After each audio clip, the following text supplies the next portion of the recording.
Merci de nous rejoindre à cette nouvelle page informative sur Kinactu Télévision, votre partenaire d'excellence.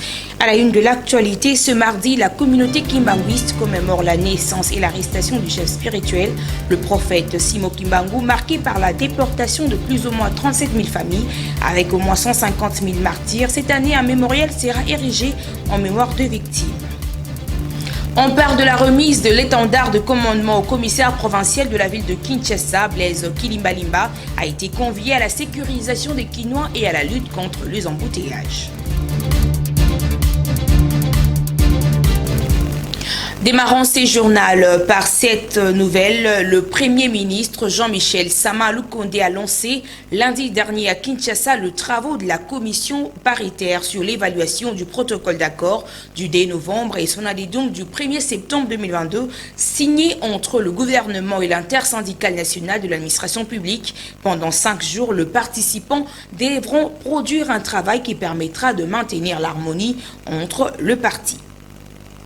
Dans les cadres du projet de loi de finances 2024, le chef du gouvernement Jean-Michel Sama Lukonde a procédé au lancement des travaux de la commission paritaire d'accord du 2 novembre et de son addendum du 1er septembre 2022 signé entre le gouvernement et l'intersyndicale nationale de l'administration publique. Une occasion pour les syndicalistes de discuter avec la partie gouvernementale sur les conquêtes qu'il est possible d'engranger ensemble en tenant compte de moyens mobilisables. Il s'agit en effet d'un grand moment d'évaluation de ce qui devrait être fait afin de projeter l'avenir avec confiance en s'assurant au préalable de la plus haute probabilité de réussite. Par ailleurs, le Premier ministre a promis de rester personnellement attentif aux différentes délibérations qui se feront dans les sous-commissions en gardant l'espoir que la lumière du consensus jaillira du choc des idées. Les problèmes socio-professionnels des agents de carrière de l'État et des fonctionnaires ont été également évoqués, notamment le manque d'un barème salarial depuis 63 ans de l'indépendance en République démocratique du Congo, la non-application des salaires de base pour un huissier fixé depuis 2008, soit à $200, et la non-prise en charge de malades au niveau de l'administration publique en cas de décès. Signalons que ces assises ont pour mission d'évaluer les différents protocoles d'accord signés entre parties en 2015, 2018, 2020 et 2021. Pendant 5 jours, les participants devront produire un travail qui permettra de maintenir l'harmonie entre le parti et par conséquent la cohésion sociale au niveau national. En séjour de travail dans le Haut-Katanga, le vice-premier ministre de l'Intérieur, Peter Kazadi, a salué le travail de forces de sécurité après l'arrestation d'une trentaine de présumés criminels, lui présenté le lundi 11 septembre dernier. Par ailleurs, quelques trafiquants de véhicules et cambrioleurs ont été jugés en procédure de flagrance. Patricia Nessoko, cette femme de plus de 40 ans, est comptée parmi les présumés malfaiteurs présentés au vice-premier ministre et ministre de l'Intérieur Peter Kazadi Kankonde. Ils sont repartis en groupe de 4, parmi lesquels 7 hommes et sa bande, auteurs d'un meurtre dont le corps se trouve actuellement à la morgue de l'hôpital Sendoué. Il y a aussi des casseurs de vitres spécialisés dans le vol des biens de valeur. Ils cambriolent les maisons tard dans la nuit. Cet autre groupe est constitué de pickpockets qui arrachent les téléphones et d'autres objets de valeur aux passants au quartier Luoshi dans la commune annexe. Et en dernier, cette bande de coupeurs de route qui rançonnent les conducteurs de track de la route Kasumbalesa jusqu'à la route de contournement à Lubumbashi. Parmi eux, ce malfrat spécialisé dans le vol des véhicules à partir de Kolwezi pour le revendre à Lubumbashi. Non, soi-disant preneur. Vous avez négocié prix. Après, c'est que bon. Oh, on a dit que non, pas. Tant que vous avez un preneur. Non, oh, on a la carte, il est déjà est-ce que vous avez là? Oui. Après avoir échangé avec plusieurs d'entre eux, le vice-premier ministre et ministre de l'Intérieur a salué ce joli coup de filet réussi par les forces de sécurité. Peter Kazadi Kankonde a instruit le procureur général près la cour d'appel du Haut-Katanga pour qu'un procès en flagrance soit organisé dès ce mardi, que chaque criminel réponde de ses actes.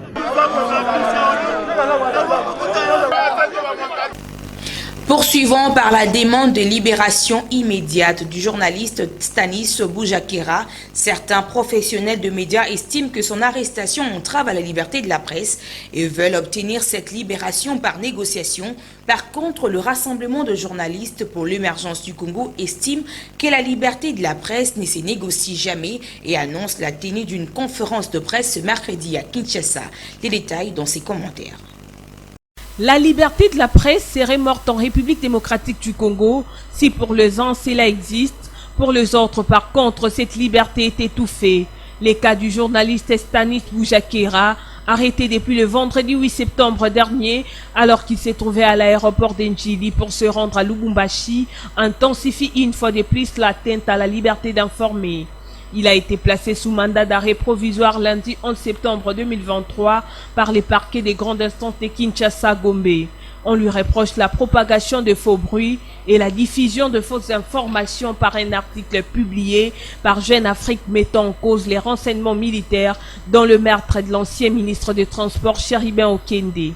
Dans l'entretemps, le professionnel des médias veut obtenir sa liberté par négociation avec le gouvernement congolais. Cependant, les rassemblements de journalistes pour l'émergence du Congo estiment que la liberté de la presse ne se négocie jamais. RAJEC estime que la rencontre qui a eu lieu autour d'un quelconque ministre pour négocier la libération du confrère Stanis Boujakera, les RAJEC pensent que cela est une façon de museler la presse parce que la liberté de la presse ne se discute jamais et ne se négocie jamais.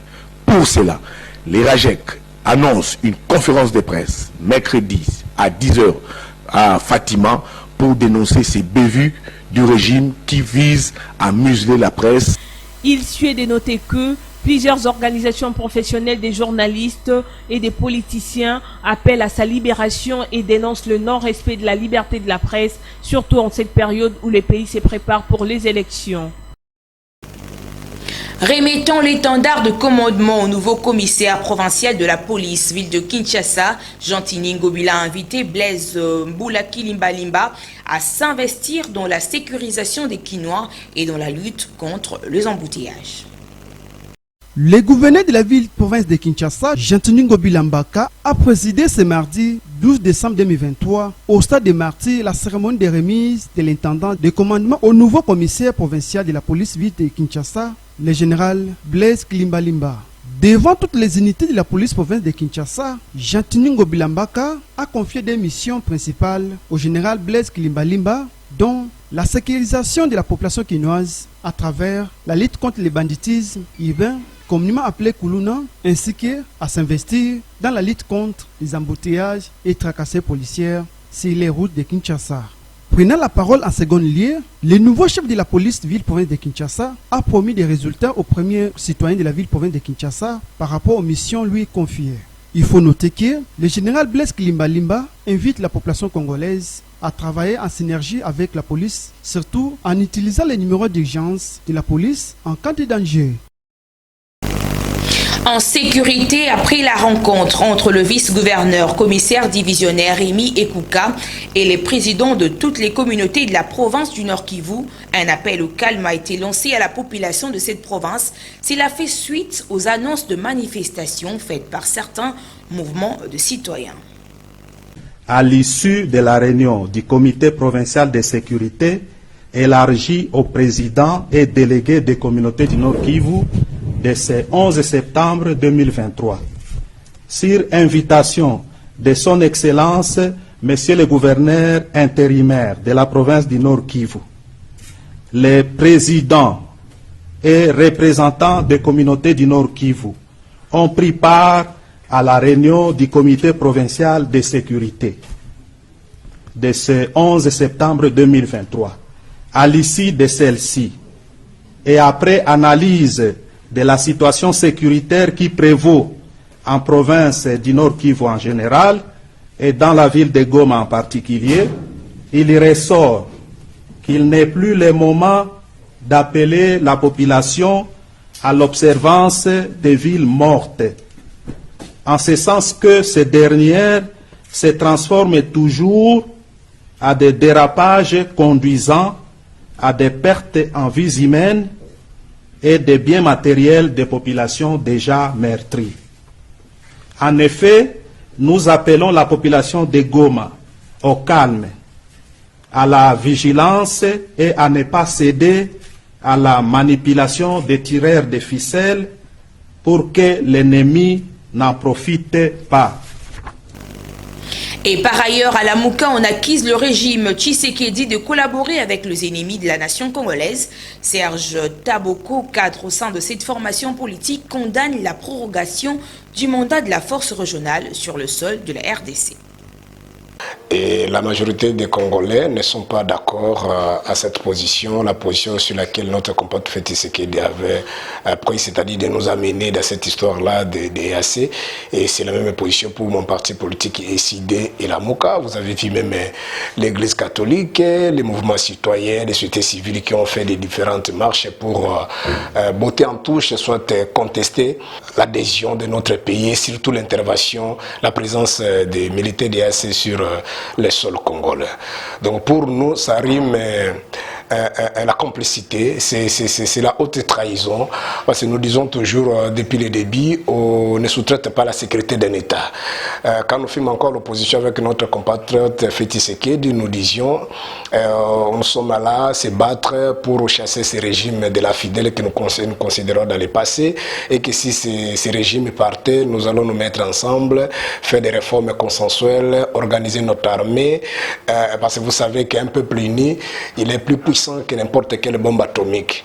Malheureusement, arrivé aux affaires dans des conditions que vous connaissez, il a oublié tout ce qu'on disait hier dans l'opposition. Il a levé l'option d'aller coaliser avec les ennemis des Congolais. C'est mardi 12 septembre, l'église kimbanguiste commémore un double anniversaire de la naissance et de l'arrestation du chef spirituel de cette religion, le prophète Simon Kimbangu Kiangani. Cette date a aussi marqué la déportation de plus ou moins 37 000 familles, avec au moins 150 000 martyrs dénombrés par l'église kimbanguiste fondée depuis 1921 au Congo belge. 136 ans après, les kimbanguistes célèbrent un double événement marquant l'anniversaire de naissance et l'arrestation du prophète Simon Kimbangu Kiangani, chef spirituel de cette religion. Pour le fidèle de cette église, cet événement est de haute portée spirituelle permettant aux participants de chanter et louer les seigneurs, mais aussi suivre de prédications. Considéré par ses croyants comme un envoyé spirituel congolais, Simon Kimbangu est né le 12 septembre 1887 à Kamba dans l'actuel Congo central, cité sainte au cœur de l'Afrique, où le pèlerin du monde entier viennent en masse chaque année pour visiter les différents lieux spirituels et historiques. Quand on aime sincèrement cette cité dans la foi, on y découvre des secrets et de mystères qui confirment que cet endroit est une promesse divine. Le fondateur de l'église kimbanguiste devient prédicateur en 1920. Arrêté et jugé, il meurt le 12 octobre 1951 après une longue détention d'une trentaine d'années. Par ailleurs, son action a généré l'émergence de cette confession religieuse qui perdure et rend visible également un mouvement de nature plus politique contre le pouvoir colonial qui a pris ensuite d'autres formes. Les autorités coloniales tentent de briser son mouvement, notamment en reléguant ses principaux disciples dans d'autres régions du pays. Malgré cette répression, le mouvement ne cesse de gagner en importance. Les populations colonisées expriment la volonté sur les plans religieux de retourner les discours des missionnaires chrétiens contre le pouvoir colonial. À l'époque contemporaine, cette église kimbanguiste s'institutionnalise. Elle s'est établie dans plusieurs pays. Pour ce fidèle, Simon Kimbangu aurait reçu une révélation pour prêcher l'émancipation de l'homme noir face à la colonisation belge. Ainsi, le président Félix Tshisekedi a décrété par son ordonnance numéro 23/042 le 6 avril de chaque année comme jour férié légal en RDC en souvenir du combat du prophète et de la conscience africaine. Rappelons qu'à la mort du prophète Simon Kimbangu, son fils Joseph Ndiangenda prend la tête de l'église jusqu'à sa mort le 8 juillet 1992, avant d'être remplacé par son frère Paul Salomon Dialungana Kiangani, puis par son petit-fils Simon Kiangani. Toujours en société, parlons de la fondation Kennedy Katasi-Kiala qui a procédé à la remise de bourses d'études universitaires aux 4 nouveaux diplômés et lauréats au cours d'une activité dénommée Bal de diplômés d'État de Kanluka. Jonathan Chibambé était de la partie. Après, l'excellence prendra la parole.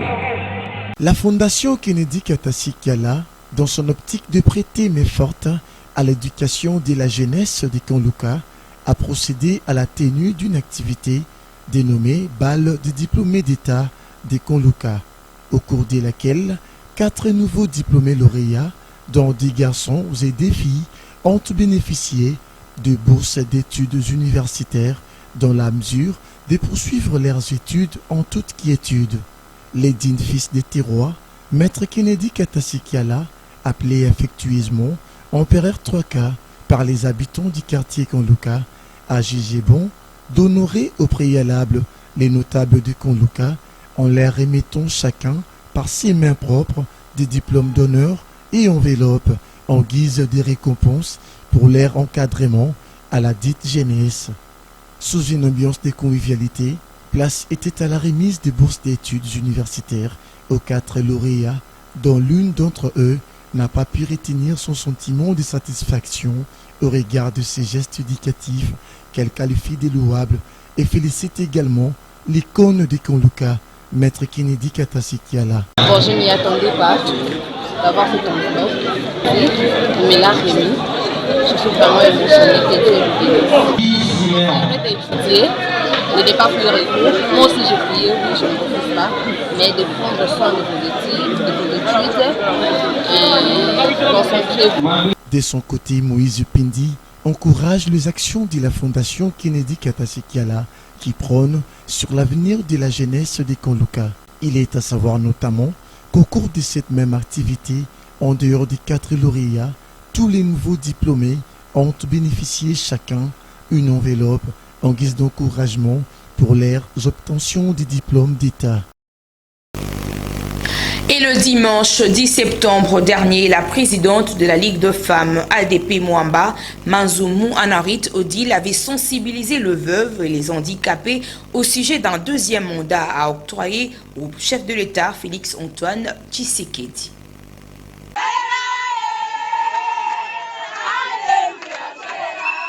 Dans quelques mois des élections qui s'annoncent à l'horizon, la présidente de la Ligue des femmes ADP Mwamba, Madame Manzumu Anarit Odile, a foulé les pieds dans les quartiers Kingabouan dans la commune de Limete ce dimanche 10 décembre 2023 pour sensibiliser les mamans veuves de s'approprier la vision de sa fondation ainsi de préparer le second mandat au président de la République, Félix Antoine Tshisekedi Tshilombo, à l'élection présidentielle du 20 décembre 2023. En prenant la parole, Madame Manzumu Anarit Odile a étalé les actions que sa fondation réalise pour améliorer la vie du peuple congolais en vue d'accompagner le président de la République, Félix Antoine Tshisekedi Tshilombo, aux élections de 2023. Fondation Ezali. Fondation Ezali. Eloko oyo esalami mpona kosunga baoyo baza na ngote. Fondation eza mpona bariche te. Fondation nde tosali yango mpona bariche baya kosoutenir bapauvre.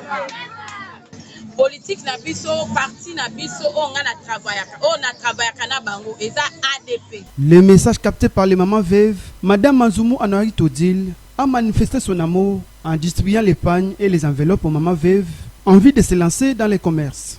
Il faut noter que Madame Manzumu Anarit Odile va poursuivre la série de sensibilisations dans toutes les bars des districts de Mwamba en vue de relire Félix Tshisekedi aux élections de 2023.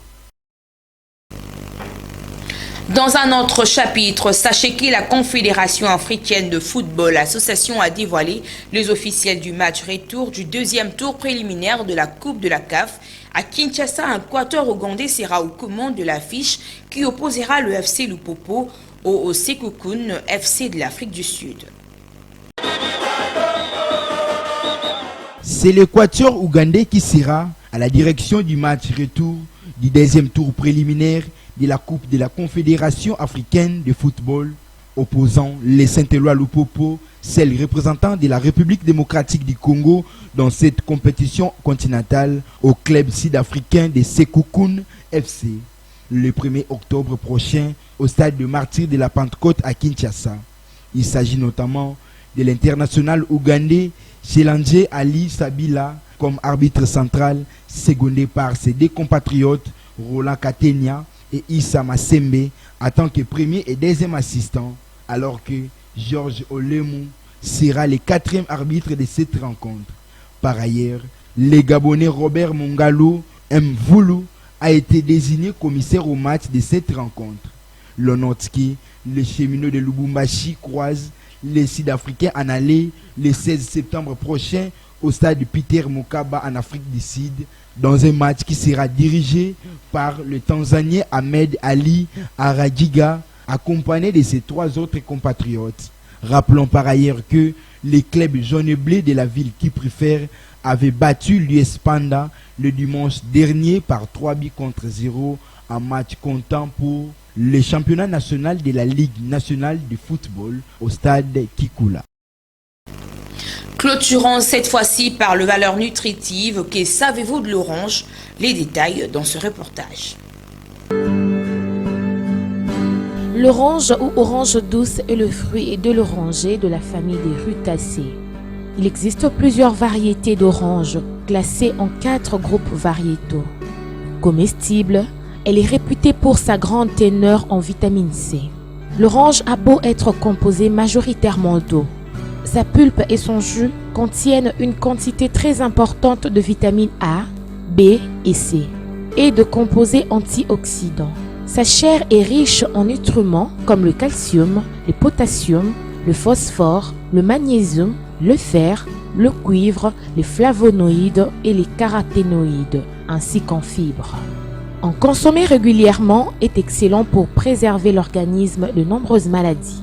Voici pour vous 6 bonnes raisons de consommer l'orange régulièrement. En premier lieu, l'orange protège nos yeux contre diverses maladies. Deuxièmement, elle lutte contre le cancer. Troisièmement, elle réduit le risque de maladies cardiovasculaires. En plus, elle réduit l'inflammation, mais aussi elle soigne le rhume. Et pour finir, elle améliore la digestion. Fin de cette grande édition d'informations sur nos antennes. Bien avant de nous quitter, voici le rappel de titres.